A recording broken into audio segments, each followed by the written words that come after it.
This is Channels Television's breaking news. Quarantine, state of emergency, shelter in place. Well, it's hard to get your head around these numbers, but we had the best economy in the history of our country, and then all of a sudden we're supposed to shut it down. And then we're supposed to pay people not to go to work.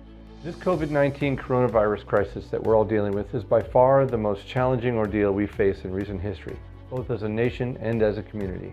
Romans 8:28 says, "And we know that in all things God works for the good of those who love Him and who have been called according to His purpose." I'm confident that God, in His goodness and mercy, will not only see us through this, but will ultimately bring some good out of it. As you all probably know, the Pulse has been on a limited schedule since the start of 2020. Laura and I operate a tent for Phantom Fireworks to supplement our income during the weeks between Christmas and New Year's. Then, on January 28th, I had rotator cuff surgery.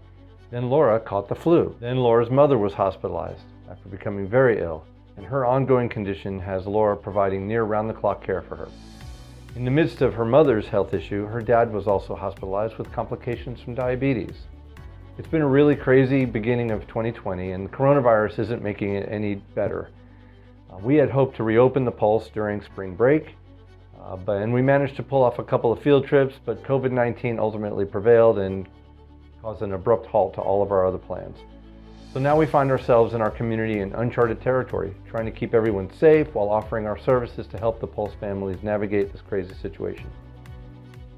However, in accordance with local, state, and federal directives, the Pulse is not going to schedule any activities, field trips, or youth group gatherings, or worship services, or anything else for that matter, for the foreseeable future. Now, this doesn't mean that we're shutting down completely. In fact, we're currently working to help Pulse students understand the changes in the Duval County public school system. We also keep in contact with most students through social media and send biblical encouragement to them daily, and we're looking into ways that the Pulse can conduct youth group via web conferencing.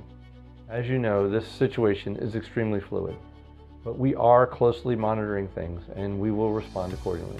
As we go forward, we just ask our financial partners to please continue to send your support. The Pulse is like any other organization or business, and its monthly bills will still need to be paid. Our family's paycheck depends on support from donors like you. We're ready to get back to work as soon as it's safe, but we need your continued support to make it possible. So please, continue to give on Facebook, continue to give through our website, thepulsechurch.org, and continue to give through the mail at 3101 Spring Park Road, 32207. Or you can call us to make other arrangements, 904-248-9233. Thank you so much for all of your support and your love and your prayers, and may God bless you and your family through this crisis.